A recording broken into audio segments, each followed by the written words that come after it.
Okay, good afternoon, everyone.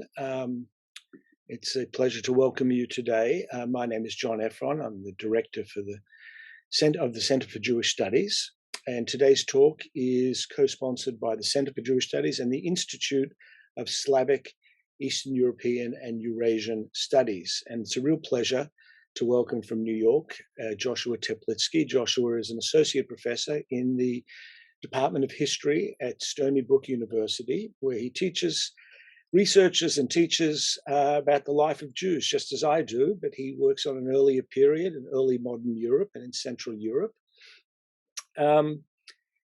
Just by way of introduction to Josh, he wrote an extremely fine book entitled Prince of the Press, How One Collector Built History's Most Enduring and Remarkable Jewish Library. And it's about the library and the intellectual world and the intellectual impact of the great Rabbi David Oppenheim, who from Prague. And that book was published in 2019 to great acclaim. He was awarded he was the winner of the Salo Baron Prize from the American Academy of Jewish Research for the best first book in Jewish studies in 2019, and he won in 2020 the Jordan Schnitzer Book Award from the Association for Jewish Studies, and was a finalist for the National Jewish Book Award. But today he's here to discuss a new project, something very different, entitled Quarantine. And our discussion is going to be on this subject: Quarantine in the Prague Ghetto, Jews, Christians, and epidemic disease in an early modern city. So, Josh, welcome. And I'm going to start with, a line that I'm sure maybe others who have introduced you have used, but I'm reminded, of course, of the old Shalom Aleichem line. So let's talk about something more cheerful. What's up with the cholera epidemic in Odessa? So what's up with the plague in Prague in 1713? Let's talk about the plague in Prague. Thank you, John, for that very kind introduction. And before I begin, I must start by thanking you for this kind invitation to join you and to share some of the fruits of my research with this really lovely, robust audience. It's so gratifying to see so many people from different places who have joined us this afternoon, evening, my time, to come and learn a little bit of Jewish history together. I'd also like to thank Etta Heber, the Jewish Studies Executive Director, and Jennifer Lipscomb for their administrative help over the past several weeks and months as we were coordinating this event. John, yeah. Just to tell the audience, even though it was on the flyer, we're going to be engaging in a conversation about this book. I'll put some questions to Josh, and he will answer them. So let's begin. So this is a new project, a book on reconstructing the plague epidemic in 18th-century Prague and its impact on the Jewish and social cultural life of the city. So tell us about the origins of the project, where it stems from, and what your intervention is, as we say. What are you writing about? Sure, I'd be very happy to. All right, so this is, as John says, this is the start of, or this is a capsule story of a 6-month epidemic in the city of Prague in the year 1713. And I came to this in the midst of writing my first book. As historians do, I spent glorious days and weeks and months even in the archives of Prague, of the city of Prague. And while I was writing my first book about David Oppenheim, the chief rabbi, I came upon a small part of his life story. During a moment in which he is the chief rabbi of the city, Oppenheim disappeared from the city of Prague. And it took me a little bit of time to figure out why it was that he had disappeared. He had fled the city in the late summer of 1713 and sought refuge elsewhere in the city of Vienna. And in beginning to unravel this puzzle, I discovered relatively quickly that he was one of the people who had sought refuge from plague. He had quit the city of Prague when the plague arrived, like so many other people of means do during moments of epidemic. The great early plague book, Boccaccio's Decameron, sets the stage for people who have fled the city and entertain themselves by telling stories. David Oppenheim, chief rabbi, in that vein, had similarly run away from the city. And I was struck by this moment in the city's history and decided that this would be a story worth telling. And so, sitting in the archives, I asked the archivists if they could please just bring over what was hopefully just a couple of documents to give me a sense of what had happened in the city. And they wheeled over a cart with boxes and boxes and boxes of archival material, all about 5 to 6 months in the city.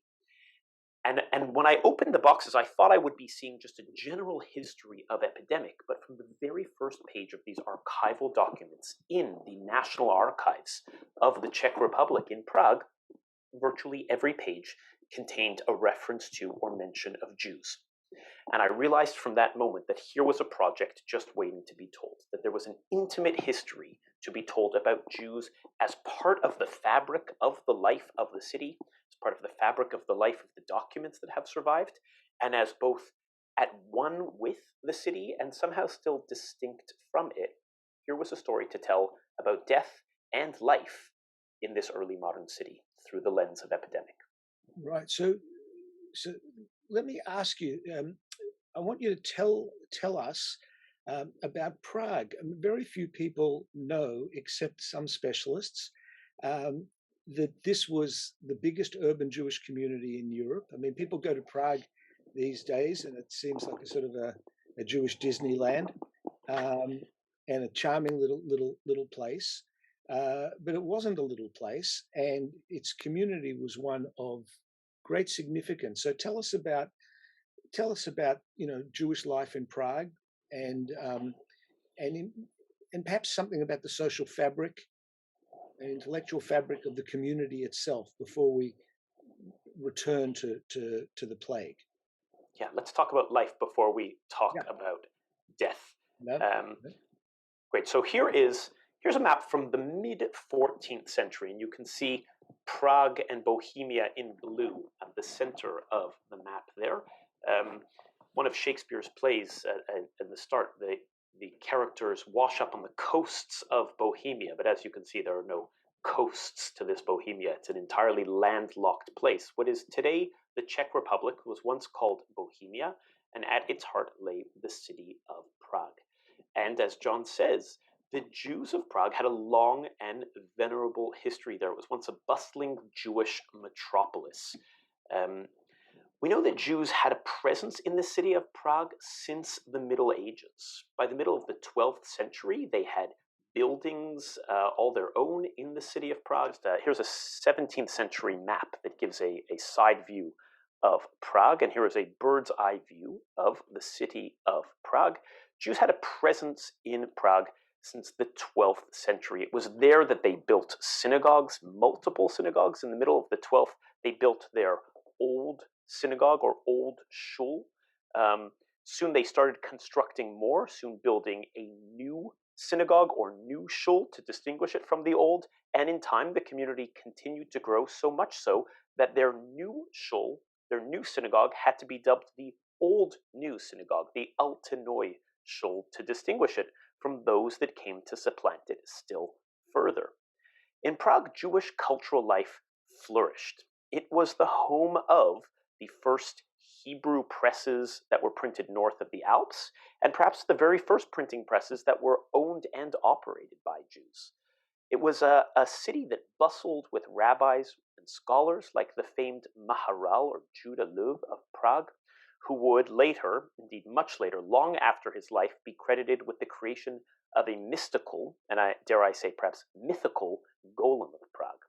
Prague was home to multiple synagogues, a Jewish town hall, Jewish cemeteries, Jewish bathhouses, and a flea market run exclusively by Jews as well, not always to the great pleasure of the other inhabitants of the city.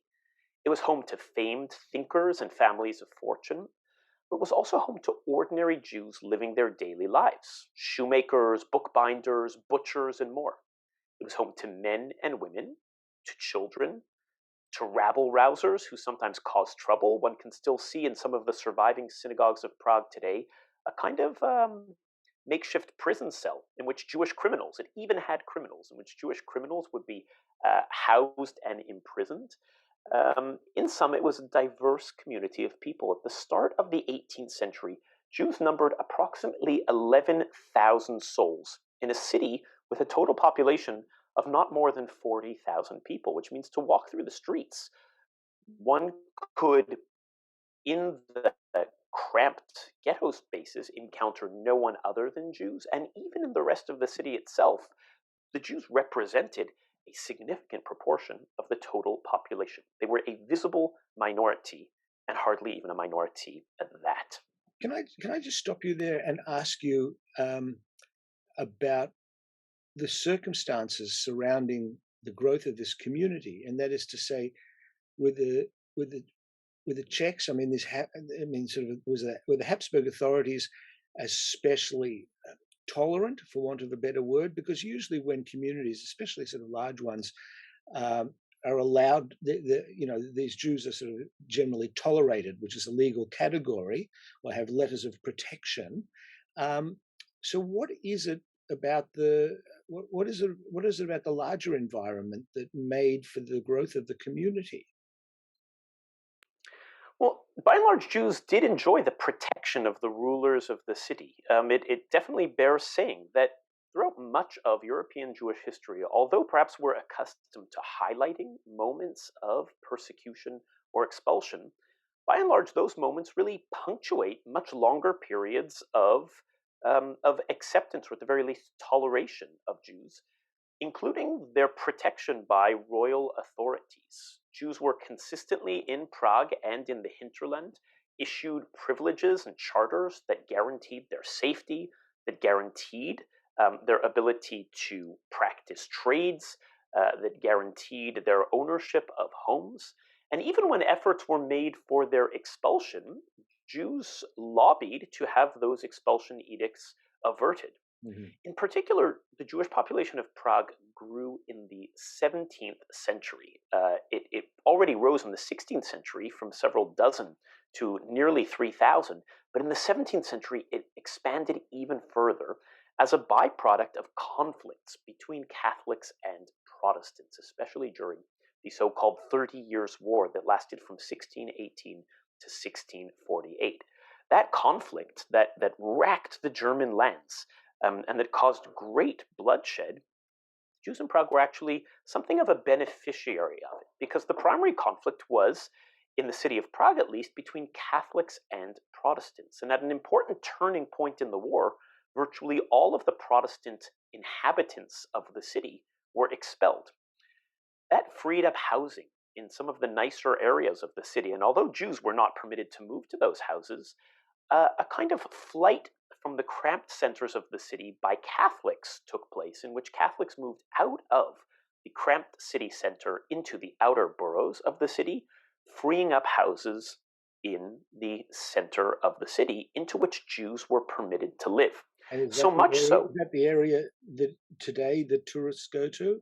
That is precisely the tourist area today, and I think I've got a 17th century map for you here. This is a map that I discovered just about 8 or 9 months ago that I'm really excited about and hoping you'll be able to see. Hopefully you can see the red and blue houses on the map here. This is a 17th century map that actually indicates the Jewish neighborhood in blue as distinct from the Christian houses indicated in, or in this case, the Catholic houses in particular, indicated in red.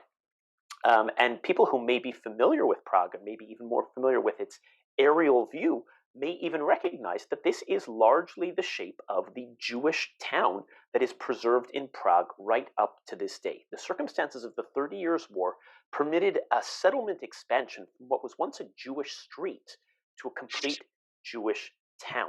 And in archival documents from the period, the government refers to this place as the Jewish town of the city of Prague, which was at the time the capital of Bohemia and was even for a time the capital of the entire Habsburg Empire.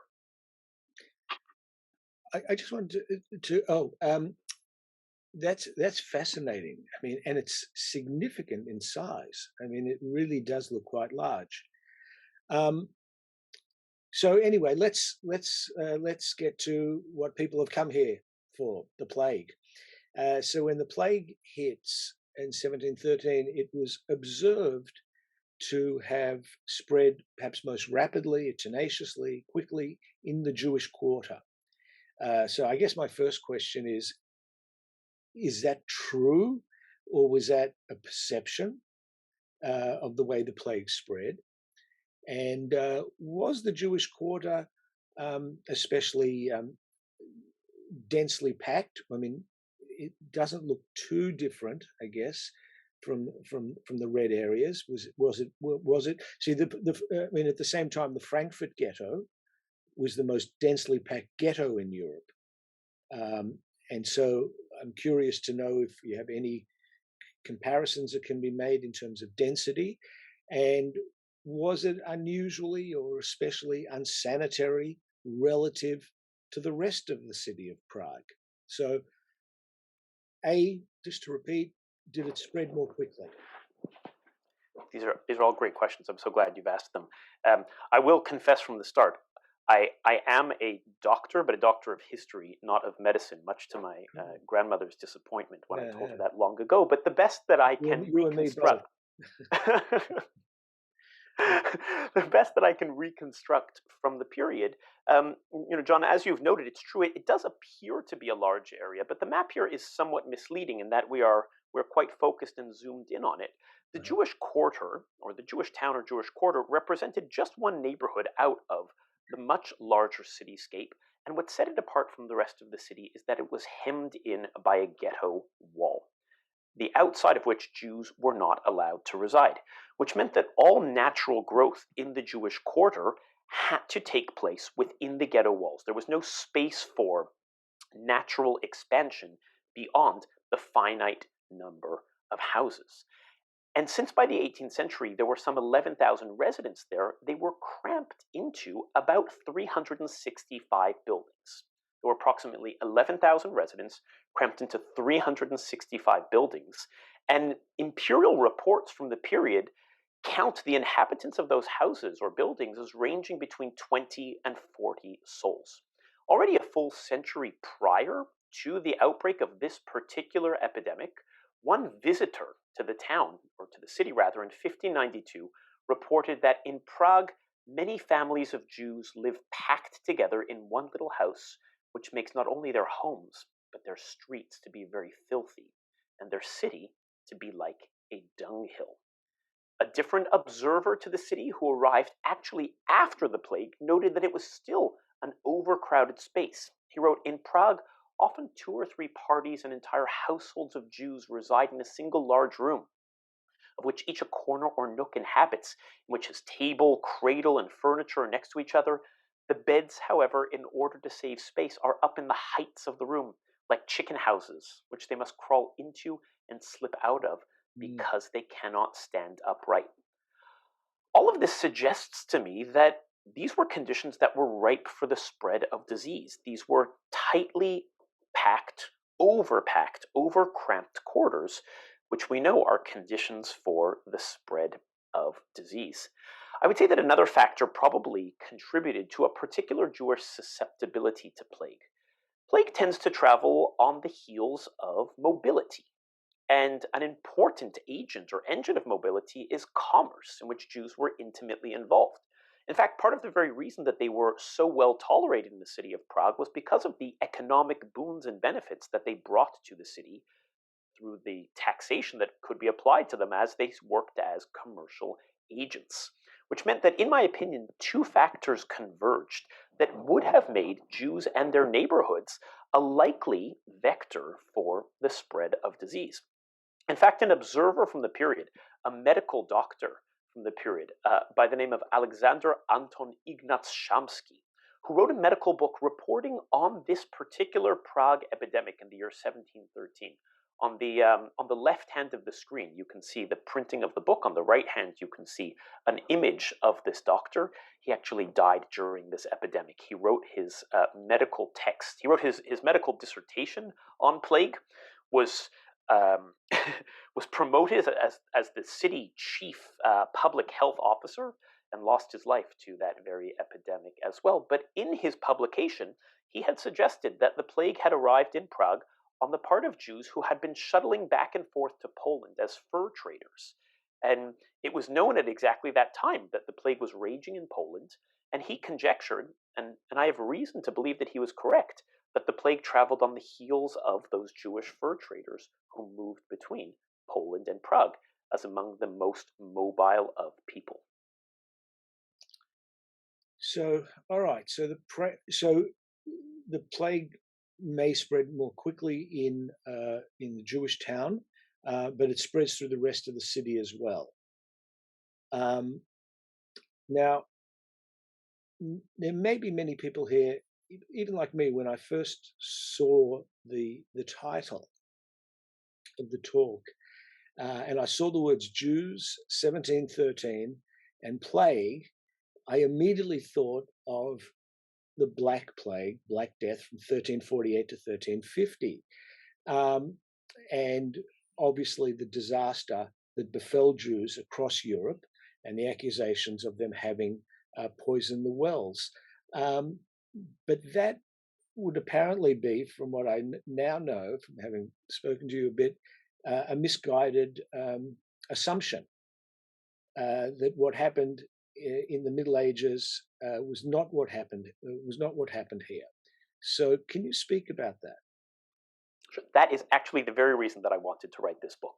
I think that so much of the history of what we know about Jews and disease takes place under the very dark shadow that was cast by the events that we are so familiar with about Jews and the Black Death, the outbreak of the really first major outbreak in medieval Europe of the bubonic plague that lasted from about 1346 to approximately 1353.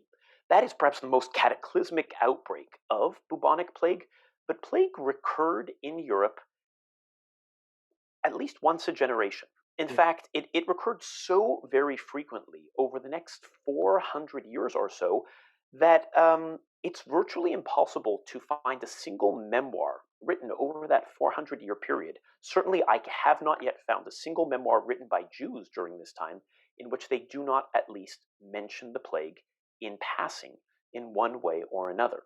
Now, one of the things that we know about the Black Death is that Jews were scapegoated out of a belief that they had poisoned well waters but had spared their own lives. And that panic or fear about the role Jews had purportedly played in the poisoning of wells was so pervasive that in some places the assault on Jews actually preceded the arrival of the epidemic itself. We have records of massacres of Jews even before the outbreak of plague, which means also that we have so little information about how Jews responded to plague, they didn't even have the opportunity to do it. What I'm trying to do in this project is also to look at later periods, because by certainly the early 18th century, but really even by the 15th century and by late in the 14th century, once plague had become a recurring pattern, it was no longer something that Jews were scapegoated, were fingered as being responsible for. And the dynamic between Jews and their neighbors had altered. And that gives us the opportunity to ask a whole host of other questions. Instead of just looking at Jews as victims of massacres, we can also explore how Jews experienced plague, how they marshaled resources to combat plague, how they negotiated different kinds of response to plague, and it allows us to see them in their full humanity, rather than just the victims that are bedeviled by accusations. We will, as we continue our discussion, perhaps get to see Jewish doctors and nurses, Jewish pharmacists. We'll get to see Jewish leaders, Jewish charity officers bringing aid. It's my hope that this story will bring a fuller life to a host of community responses, some of which may resonate even with experiences from our own time. Right. So, attendant to the violence in the Middle Ages, there is obviously the accusation that Jews deliberately spread the plague in order to infect Christians. And that also seems to be missing from this story. Or is it not? I mean, Could you speak to that? You've intuited it so well. You've intuited some of what I'm looking at in this material so well. I have not at all discovered any sort of active attribution of intent to any sort of purported Jewish hostility. That's remarkable. Even those doctors who were attentive to the crowding and cramped nature of the ghetto did not ascribe to the Jews any form of malicious intent. And that makes its way through all kinds of state policies with regard to the Jews that doesn't seek to punish them. It doesn't appear to seek to punish them or to worry about them as malicious agents. To that, though, I should add another side. It also does not actively work to intervene to save or protect Jews. In my reading of the sources, in my reading of the events, the state takes a kind of, I would call it a benign neglect, but I actually don't think it's benign at all. The state government authorities, while they begin to pour resources into the Christian neighborhoods of Prague, do not do the same for the Jews. They leave them in a kind of limbo, what I might call a form of structural discrimination.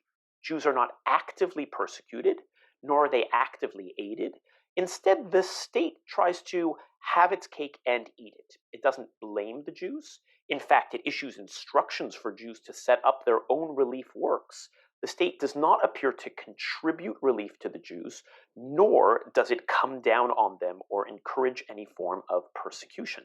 And we may even have the opportunity to look at forms of neighborliness that obtain between Jews and their neighbors.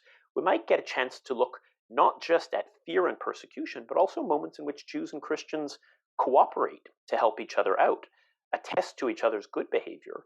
But maybe we should hold back on that and look first at some of the bigger picture. Yeah, but let me, because you had a quote up there from Johann Jakob Schutt, who, and I believe wrote that in the year after, 1714. Thank you. He speaks about a massive fire that basically destroys the ghetto in Frankfurt, and how Jews were taken into Christian homes and they were billeted there. And it's surprising to read it, especially given the tone of the rest of these 4 volumes that he wrote, an early ethnography of the Jews that is by turns very friendly to them and somewhat hostile to them. But he speaks about this neighborliness and the welcoming, the warm welcome that Jews got after their homes burnt down and they were taken in by Christians. That's different, though, from a plague, of course. So, to what extent did neighborliness? How did it manifest itself? I guess. So, in some of the answers that I found so far is that it is sometimes different, but not always. In the very first, the earliest documents that appear, so the plague breaks out around the 20th of July, 1713. It starts out in a number of Jewish homes, and then we begin to have evidence of it spreading throughout the city, where a state of panic is beginning. The medical faculty of the University of Prague has extraordinary sessions in which it worries about what to do. The Habsburg monarchy, which governs this large area of which Prague is a major hub, begins to dedicate funds for the building of plague hospitals, or lazaretti, and it also seals the gates of the ghetto shut, locking the Jews into what we might describe as an open-air prison. And as the notice for closing the ghetto begins to be publicized, it takes some time for those ghetto doors to be sealed. They're not just shut up in the moment, or they're not just shut up in the span of a day, but rather it takes weeks before the city actually implements that policy. And in the process, the wealthier Jews, the Jews with more opportunities, quit the city of Prague entirely. Among them, my David Oppenheim of Prague, who was the subject of my first book.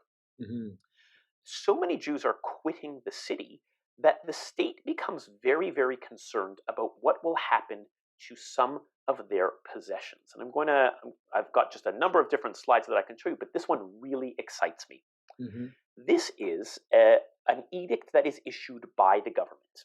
And it goes as follows: "Is ordered by the city council and the Jewish elders with the strongest punishment, the closure of the market, the sealing of the Jewish town, the evacuation of all foreign Jews in the space of 3 days." This is the government relying on the city council and the Jews themselves to implement their policy of shutting down markets, closing public spaces, matters that we're all very familiar with from the past year and a half of all kinds of stay-at-home orders. But also something else happens, and that is the state is aware that there are healthy Jews who are fleeing the city of Prague. And what the document from the State Archive says is one of the first things they do is they deposit their objects and goods in storage spaces in Christian homes. Well, it's true that Jews and Christians are not housing each other in each other's spaces, they're holding on to each other's goods. Once it becomes clear that the ghetto itself is a hotbed of infection and Jews flee from it, they're worried that there might be looting that will take place in the Jewish ghetto instead. And the people that they trust most are not their fellow neighbor Jews, but rather Christians of the same social class as them. They deposit some of their valuables in the homes of Christians, meaning, to my mind at least, that a spirit of neighborliness and of trust is obtaining both between Christians and Jews in the city. Jews who believe they can leave their possessions with Christians and expect them back, and Christians who are willing to hold on to those objects and aren't afraid that the Jews are giving them poisonous objects that will introduce noxious elements into their homes. There is a kind of mutual regard that is taking place here. So you mentioned earlier on when I asked you about how it came to be that there are 11,000 Jews in Prague, and just by way of comparison, so people understand just the magnitude of this community. At around this time, there were only about 3,000 Jews in Berlin, right? A much bigger place, and so just worth noting. So they brought economic benefits to the city, to be sure, in the form of taxation and things like that. Did you find any mention in documents written by the authorities that they were concerned that the plague may cut into the revenues that the city accrued from the Jews? I'm so glad that you asked that question. In fact, in the early weeks of the plague, there are, as we also might recognize from our own time, major tensions that are taking place in policy circles over whether to shut the city down or whether to allow commerce to proceed apace. In fact, this is a phenomenon that we can observe in epidemics really across time and place, that two different concerns are in tension with each other. One, the physical health of the inhabitants of the city, and two, the economic health of the body politic. And those work, as we know from our own time, often at cross purposes to each other. In the early weeks of the epidemic, Jews begin to be barred from the countryside where they would peddle their wares.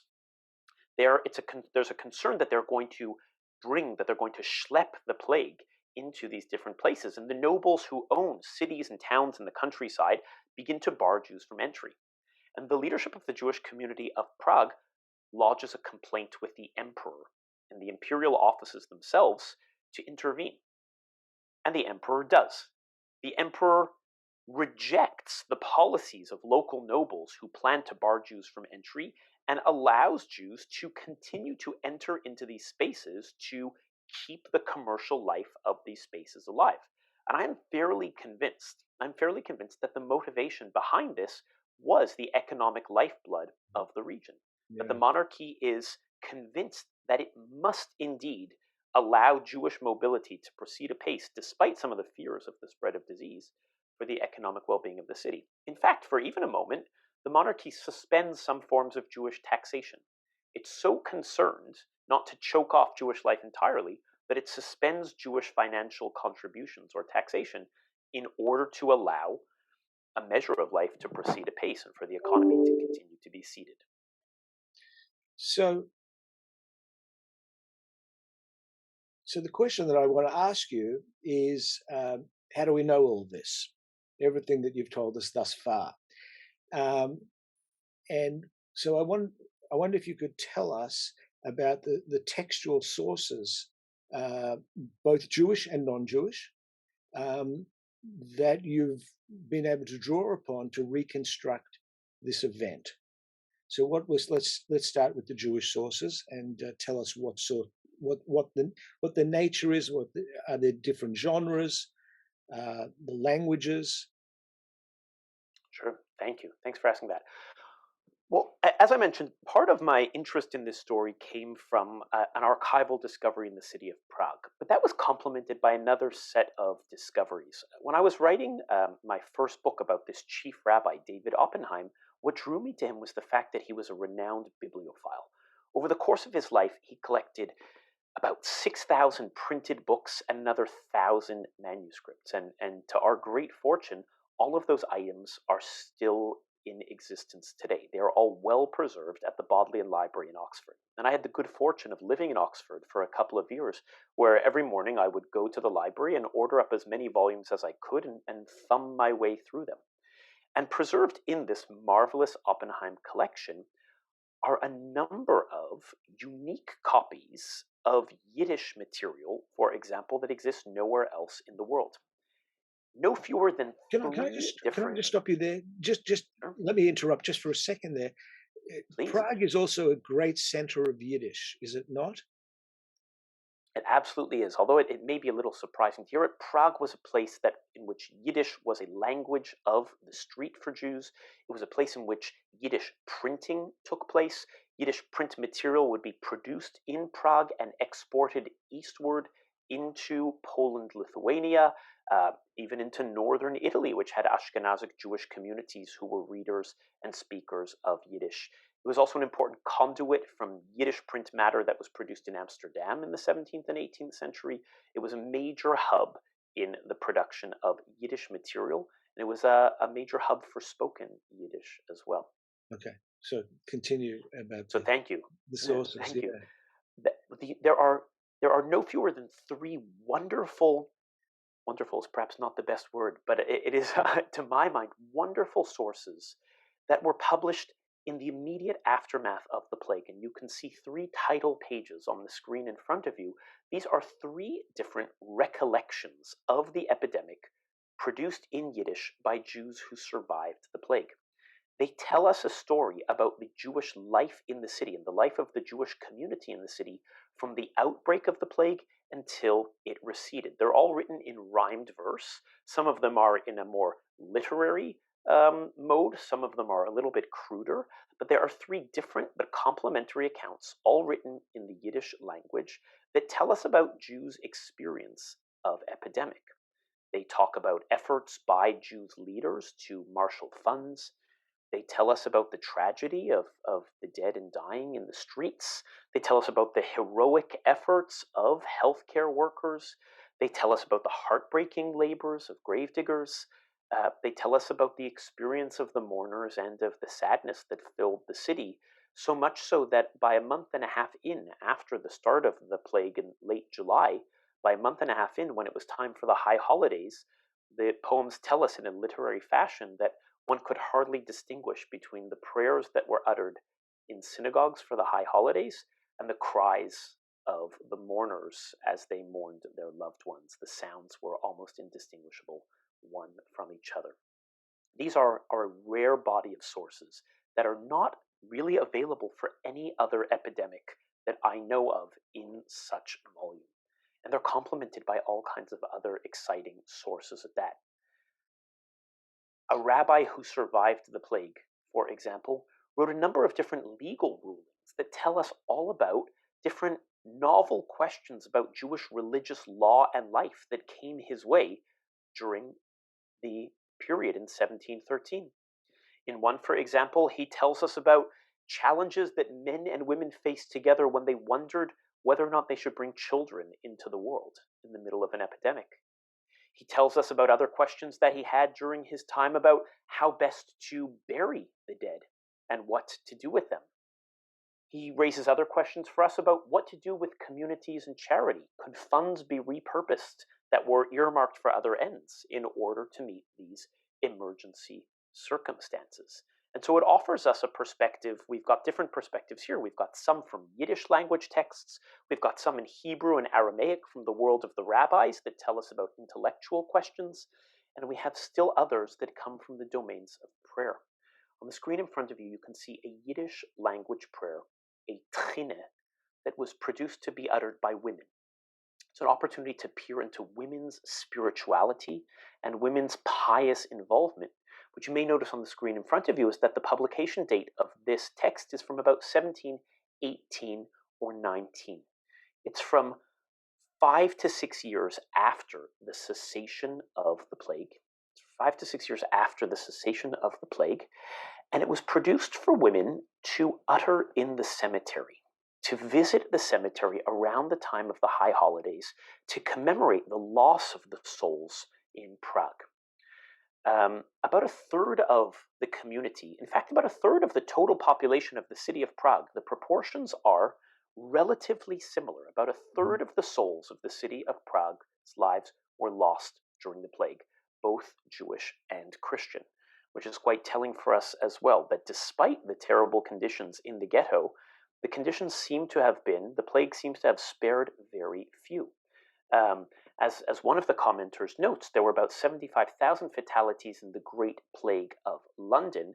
There were closer to about 10 to 14,000 fatalities in the city of Prague, which comes to about a third.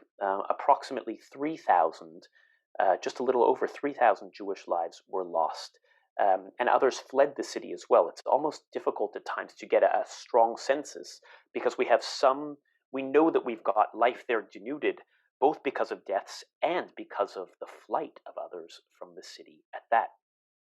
A source like this is a beautiful gaze into, I think, into practices of memory for years thereafter. Around Rosh Hashanah and Yom Kippur, around the high holidays of the autumn season for Jews, Jewish women would gather in the cemetery and would measure out the length of wicks up and down the length of cemetery tombstones.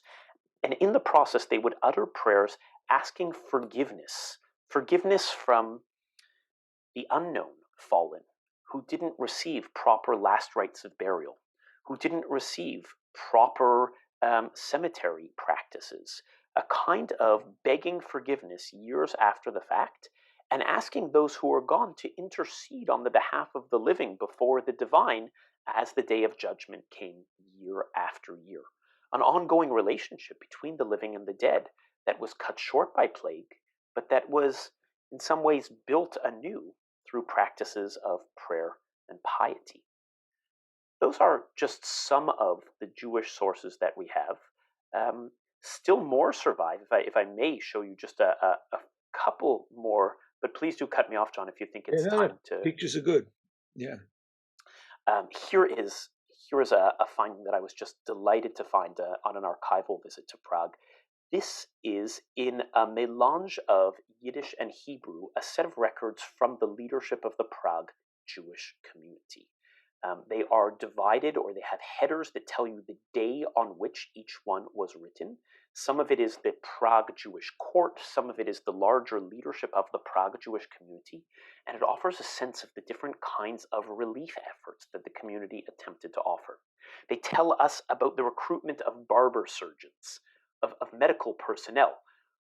They tell us about the community's efforts to set a fixed salary for that medical personnel, and the demand by the community that the doctors receive no private health care, but only rely on the public health care so that they would tend to the rich and poor alike, so there wouldn't be a tiered system of health care.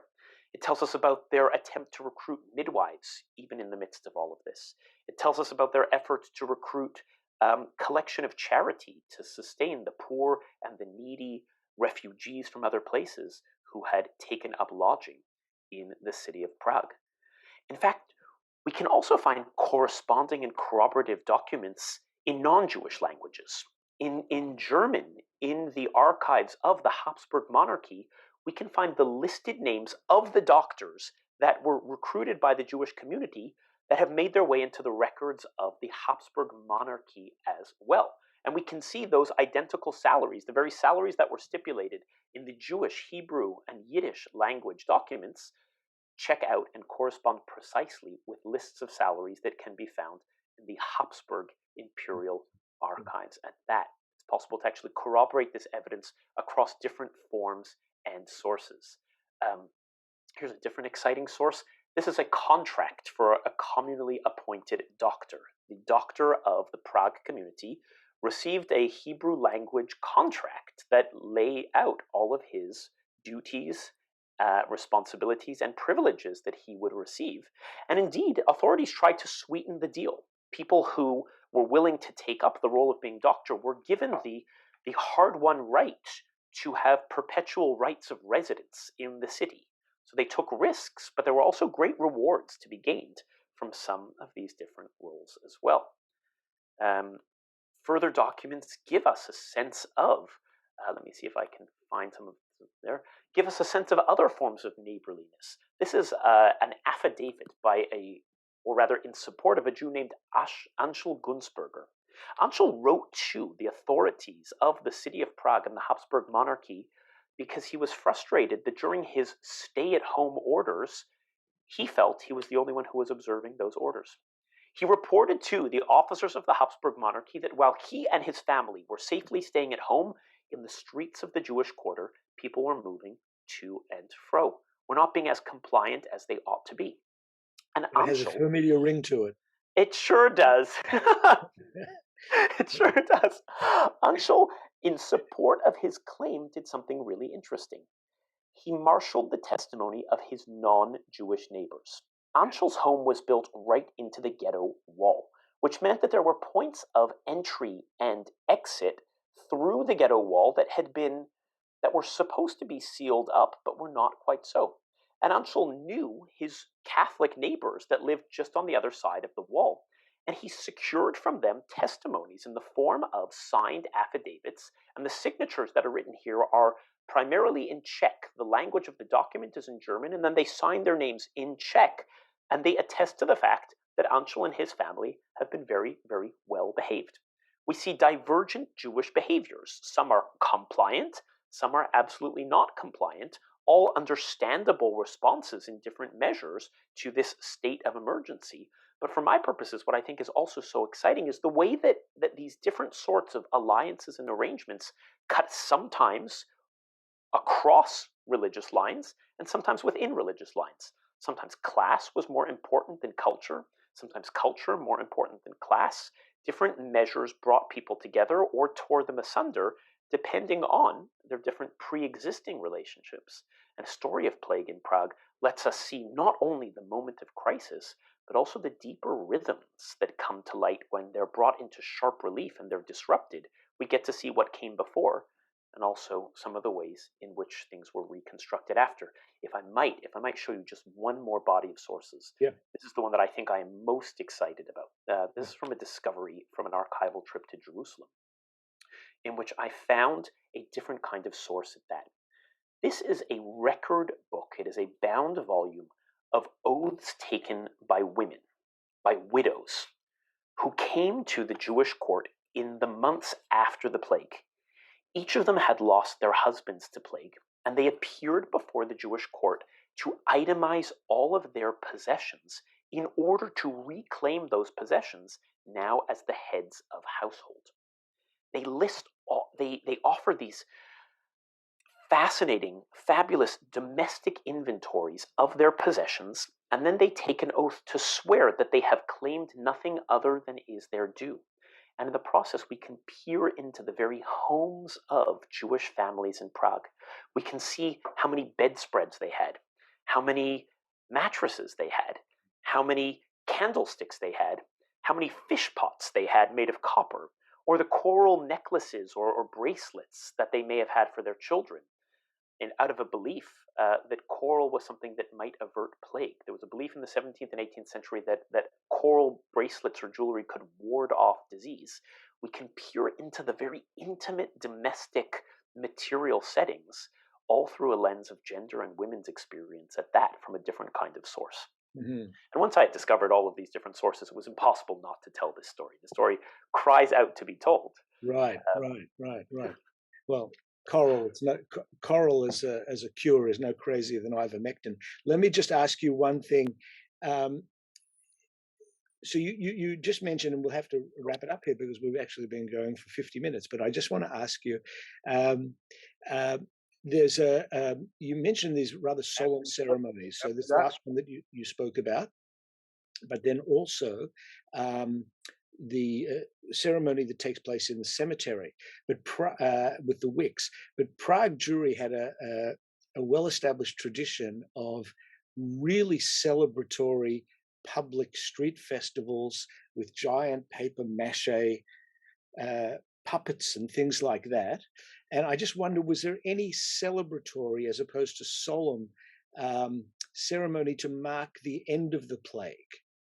Was there anything of sort of a joyful nature? It's a lovely question. It's a lovely question. I have not yet had the good fortune to discover it, and that's really how scholarship grows from exchanges like this, from the not yets, from the prodding to find other things. As in our own time, the plague in Prague ended with a whimper rather than a bang. It petered out slowly. I might even show you.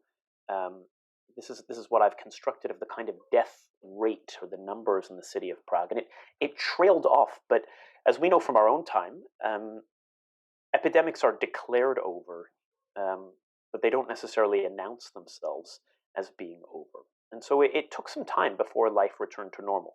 It did return in a relatively short amount of time, but there was also fear still very much alive in the city. There were those who stayed away for longer, and those who returned out of a need to return.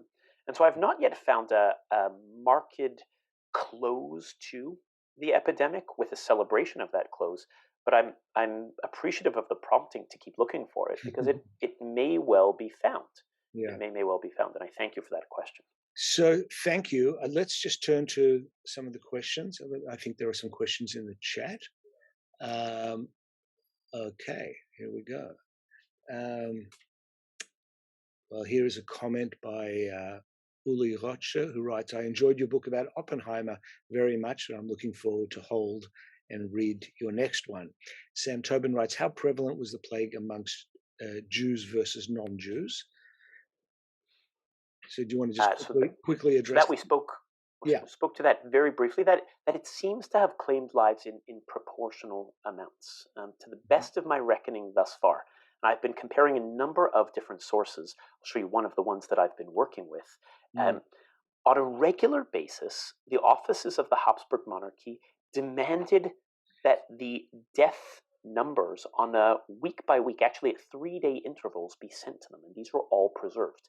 And it's a bit challenging to make out on the screen, but I can tell you that what we see here are the statistics of sort of the reports by neighborhood. The first line reads Altstadt, the old town. The next, the Neustadt, or new town. The next, the Kleinseiten, the little neighborhood of Prague. And the fourth line reads Judenstadt, the Jewish town of Prague. And I'm working right now on a number of different statistical findings in order to try to correlate these different numbers to get a clean and clear sense of the different death rates.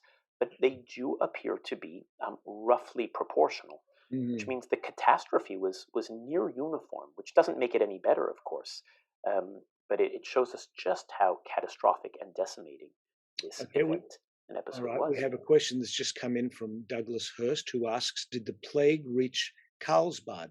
And if so, what was the impact there? Nice question. Well, I'm working as quickly as I can in real time to discover different bodies of sources that will tell us more about this. I can tell you that the 1713 epidemic was a significant one that began in Poland and moved its way westward. I have evidence of the entire Bohemian region being closed to outsiders for a period. We know that it was less impactful in rural regions than it was in tightly packed urban ones, but I'm still reconstructing the full path of the plague while trying not to be too distracted from the experience in the city of Prague, because each place deserves its own particular reconstruction of the different circumstances that emerged in the place at that period. Right. Well, I don't see any more questions, um, but this is incredibly exciting history. This is the stuff that, well, it's the stuff that appeals to me, but I think it also appeals to everyone else because hardly anyone has left. And so we've been going quite a while, but it's testament to your scholarship and to your dulcet Torontonian tones. So these two children of the Commonwealth, these two brothers of the Commonwealth, um, want to thank everyone for coming and for your attention and for staying with us. But that's all testament to Joshua Teplitsky and his wonderful scholarship and his wonderful way of presenting what is an absolutely fascinating story. So on behalf of Josh, I say thank you very much for coming, and we look forward to seeing you at the next event for the Center for Jewish Studies. Check on our website, and you'll see what's to come in the future, in the near future. Okay, goodbye, everyone. Thank you. Thank you. This was wonderful. Thank you for having me, and thank you all for your attention. Pleasure. Pleasure. You got a yesha koach in the chat.